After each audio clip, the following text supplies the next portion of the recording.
Indonesia kaya akan suku, budaya, dan tradisi. Setiap daerah pasti memiliki ciri khasnya masing-masing. Sebagai salah satu bukti peradaban yang ada di Kabupaten Jeneponto, Provinsi Sulawesi Selatan, saya akan mengajak Anda ke sebuah situs purbakala yang berupa kompleks makam untuk menggali asal-muasal kehidupan yang berkembang pada masa itu. Ingin tahu kelanjutannya seperti apa? Ikuti perjalanan saya berikut ini.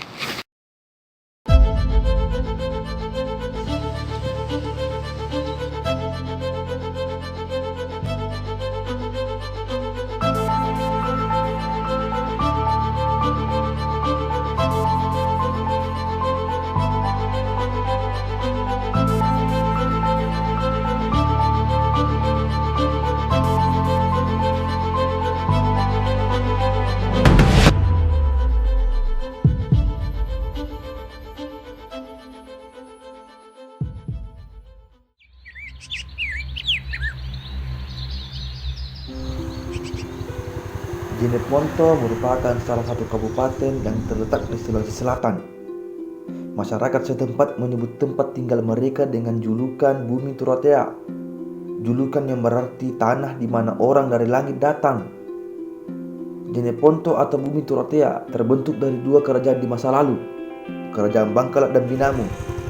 Sejarahnya pun terekam di sini, sebuah situs purbakala makam raja-raja. Kompleks pemakaman Raja-Raja Binamu menjadi bukti bahwa Jeneponto pernah memiliki kerajaan besar di masa lalu. Pemakaman tersebut berada di lingkungan Bontoramba, Kecamatan Bontoramba, Kabupaten Jeneponto. Terdapat kurang lebih 1.250 makam raja dan keturunan-keturunannya. Di antara banyaknya makam, ada satu makam yang terkenal, yaitu makam Raja Palengkeden Lagu, raja yang terkenal pada masanya. Makam tersebut dipenuhi oleh ukiran dan ornamen yang menghiasi seluruh bagian dari makam tersebut, serta arca yang menghiasi bagian atas nisan.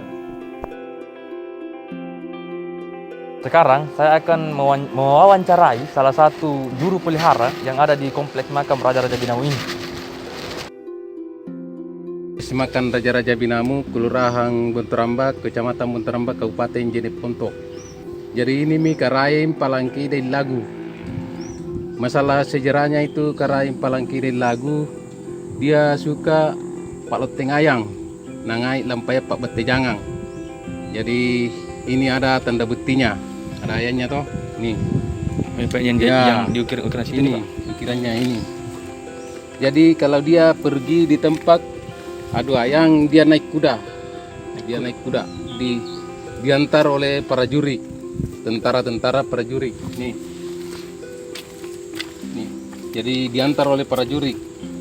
Jadi ini kalau ada yang terjadi di situ di tempat adu ada ayang, kalau kita mau cari pelakunya, kita ambilkan anjing pelacak.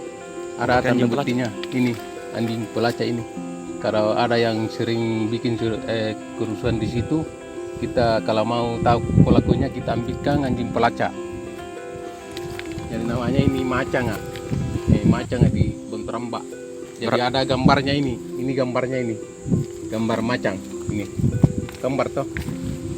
Nih gambar macang ini. Iya, Pak. Ini ada hiasnya seperti kombang. Ini kombang ini, hiasnya kombang.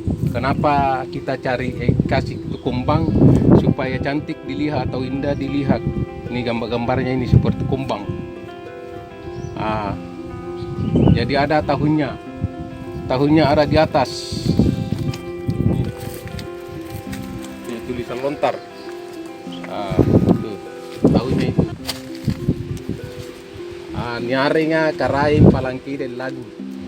Semua kuburan yang ada di kompleks ini itu baku keluarga semua, Pak, atau ada yang bukan keluarga, Pak? Mungkin dulu itu waktunya meninggal yang dulu. Mungkin ada yang bukan keluarga atau yang keluarga semua. Karena kita sekarang ini, karena orang dulu toh kita tidak tahu atau keluarga semuanya dikuburkan di sini. Karena kita tidak tahu orang dulu tuh. Oh, mengenai anunya Pak, pelestariannya itu apakah ada jadwalnya Pak pelestariannya, atau misalnya pembersihan kompleksnya Pak, atau dilakukan tiap hari, atau ada jadwal tertentu Pak? Oh, kalau di anunya itu kita lakukan itu mulai hari Senin sampai hari Jumat, karena kalau hari Sabtu dengan Minggu atau tanggal merah hari libur itu. Tapi kita masuk Ki, biarpun hari libur, karena kalau ada tamu jelas masuk Ki, kita layani dengan tamu. Pak, ini yang bikin saya penasaran ini Pak, ini batunya Pak, ini terbuat dari apa Pak? Maksudnya mungkin Bapak tahu bagaimana proses pembuatan ini misalnya, atau bagaimana Pak? Kalau ini makanya ini namanya itu batu napra itu digali pakai linggis. Digali pakai linggis? Iya, pakai linggis.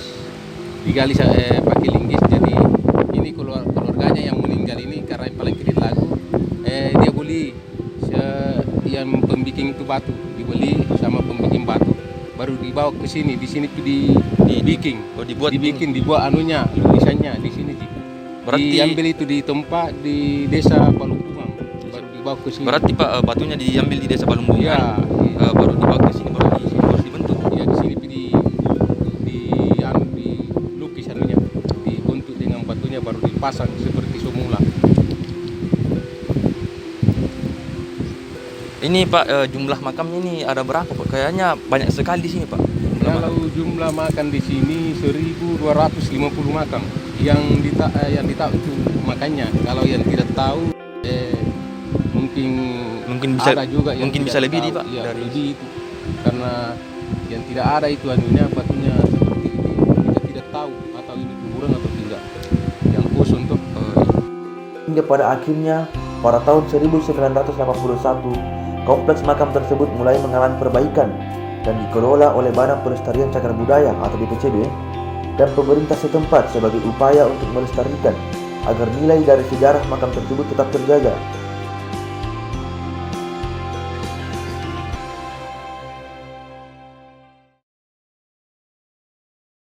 Itulah perjalanan saya di situs purbakala makam Raja-Raja Binamu, dan kita bisa memahami bagaimana proses asal muasal kehidupan masyarakat Jeneponto pada masa itu, melalui tinggalan dan maknanya serta sejarahnya. Dan kita sebagai generasi muda yang mewarisi kekayaan budaya wajib melestarikan cagar budaya kita. Jadi, mari kita lindungi, kunjungi, dan lestarikan cagar budaya kita. Wassalamualaikum warahmatullahi wabarakatuh.